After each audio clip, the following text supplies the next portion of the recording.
Supaya sehat ada kiatnya tuh. Ada 3. Yang pertama adalah olahraga. Yang kedua adalah olah rasa.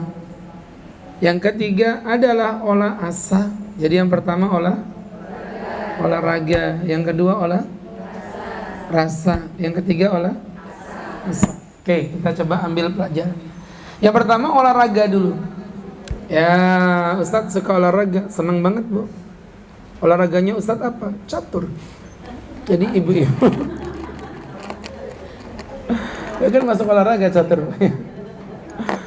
Ibu-ibu olahraganya itu 3+1 Bu ya. 3+1, 3 sunnah, 1 wajib. Yang pertama yang sunnah dulu. Apa antar? Panah. Ya, salah satu sunnah Rasul tuh belajar panah. Dan ternyata nggak mudah. Saat kemarin waktu pulang pengajian ada ibu-ibu komunitas panah. Tat mau nyobain kah? Ayo sini coba panah. Ternyata Masya Allah Bu, ini panah betulan, bukan yang kayak ibu lele-lele pakai cepok kena kaca itu, yang ada bekas liurnya itu ya.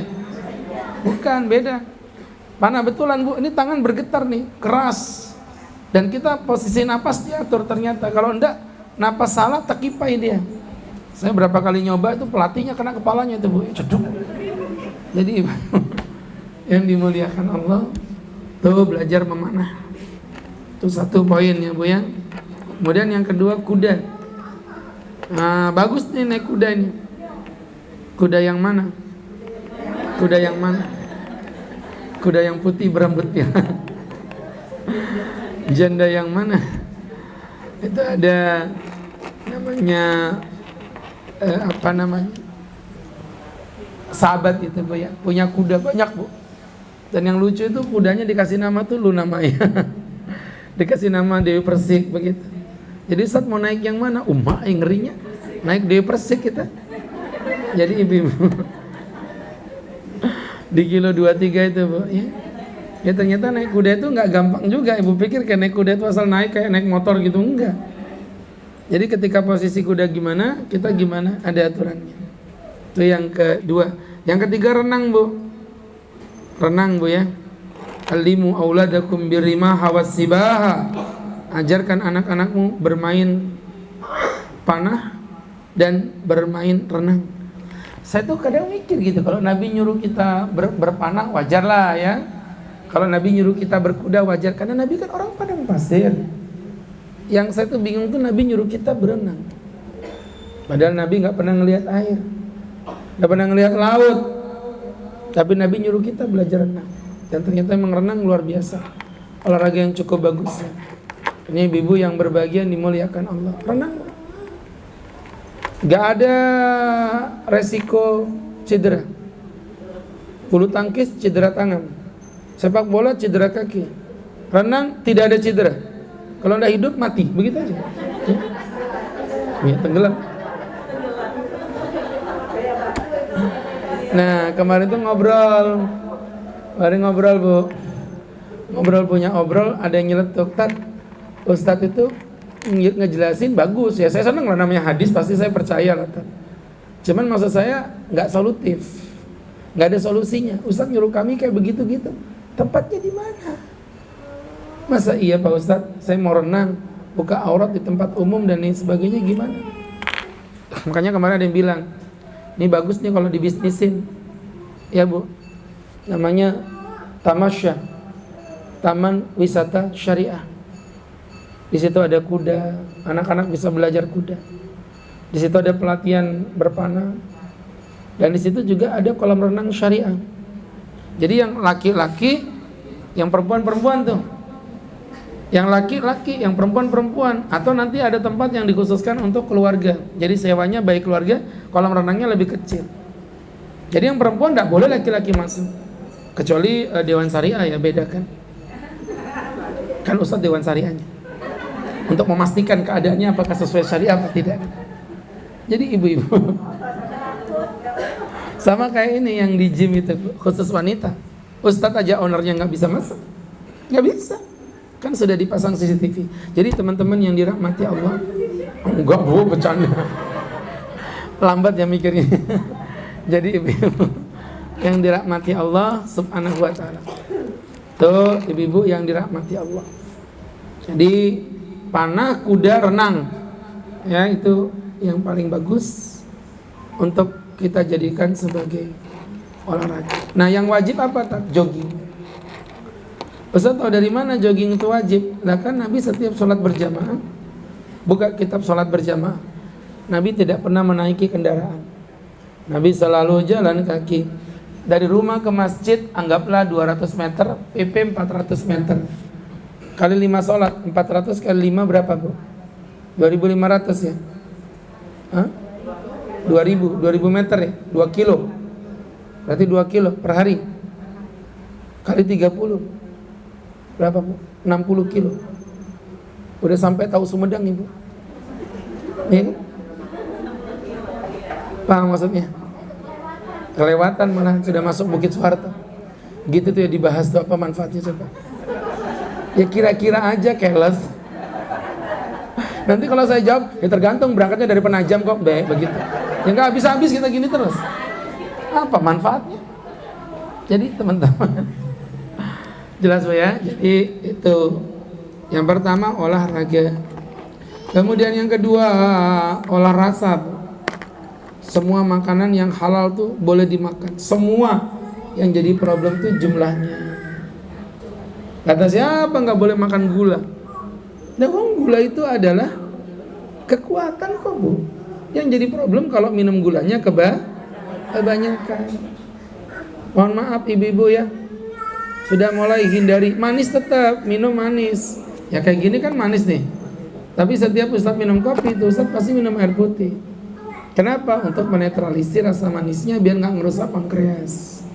Jadi ibu yang dirahmati Allah Subhanahu wa taala, ya minum gula boleh, nggak apa-apa. Cuman Ustadz memang dari dulu nggak suka sama yang manis-manis, karena yang manis aja belum tentu setia, tapi yang setia udah pasti manis. Saya lebih suka kopi, walaupun rasanya pahit, tapi dia candu, mengajarkan pahitnya menunggu, manisnya merindu. Kalau minum kopi ngaduknya nanti di belakang, nggak apa-apa, pahit dulu biar manisnya belakangan. Dari kopi kita belajar dari yang pahit dan gelap ternyata ada kenikmatan. Jadi teman-teman yang dirahmati Allah. Iya, yang sini masih agak nyambung dikit, yang sini. Baik. Terpesona apa?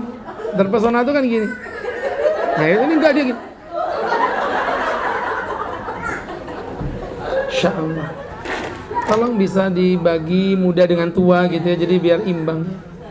Kalau tua semua kayak gini jadinya.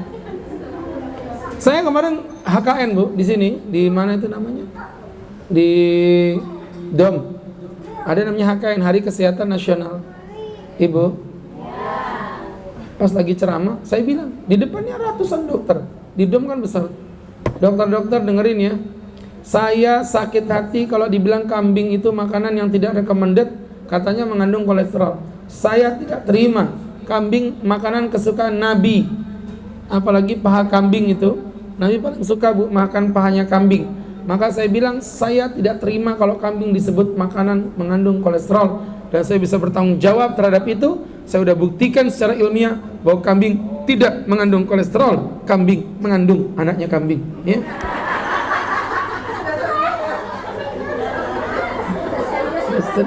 Jadi serius tuh. Betul nggak kambing mengandung siapa? Anaknya kambing. Jadi ibu, kambing halal Bu, nggak apa-apa dimakan Bu. Yang penting jangan banyak-banyak. Ya Kak, saya makan kambing paling 3 sendok ya. Sendok semen maksudnya. Jadi ibu-ibu yang dimuliakan Allah Subhanahu wa taala, ini menjadi pembelajaran untuk kita bersama. Jadi apapun yang halal boleh dimakan. Tat, saya diet nggak makan nasi, nggak apa-apa. Tapi bukan maknanya nggak makan nasi itu nggak makan nasi sama sekali loh. Tetap makan nasi, tapi dikurangin. Nggak ada diet ekstrim di dalam medis. Tanya dokter Bu, ya. Nggak ada diet ekstrim itu, nggak ada di dalam diet secara medis itu Rano, ya. Jadi diet itu ya mengurangi makanan, bukan menghilangkan makanan. Kemudian berikutnya yang terakhir olah asa. Asa itu mindset, Bro.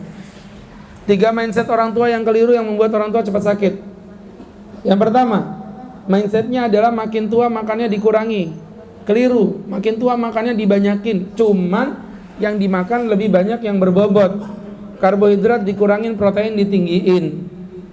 Ya Bu, makan dulu ibu kalau makan kan zaman muda masih miskin tuh.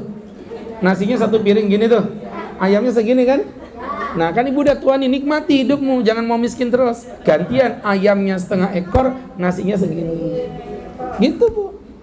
Jadi dirubah makanannya, tanya ahli gizi kalau ibu pengen lebih yakin. Ya, jadi makin tua makanannya makin banyak. Tapi yang banyak yang sehat. Dulu ibu makan, mohon maaf, nasinya segini. Buahnya itu jeruk kecil segini, jeruk Cina itu Bu, kecil dibagi 2 lagi Bu. Sekarang ibu makanannya buahnya banyakin. Ya, nasinya dikurangi. Kemudian berikutnya, teman-teman yang berbahagia dimuliakan Allah, mindset yang keliru adalah makin tua nggak boleh banyak mikir. Keliru. Justru makin tua aktifkan pikirannya biar kita tidak terkena pikun. Salah satunya tadi yang Ustadz bilang di awal tadi. Apa tadi Bu?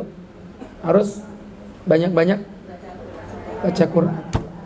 Insyaallah biar otaknya berjalan. Tuh, kemudian yang ketiga mindsetnya makin tua nggak boleh banyak gerak. Keliru. Saya punya dokter urologi, sahabat saya di Balikpapan Baru, urologi itu tentang ya area-area kemaluannya laki-laki itu Bu ya.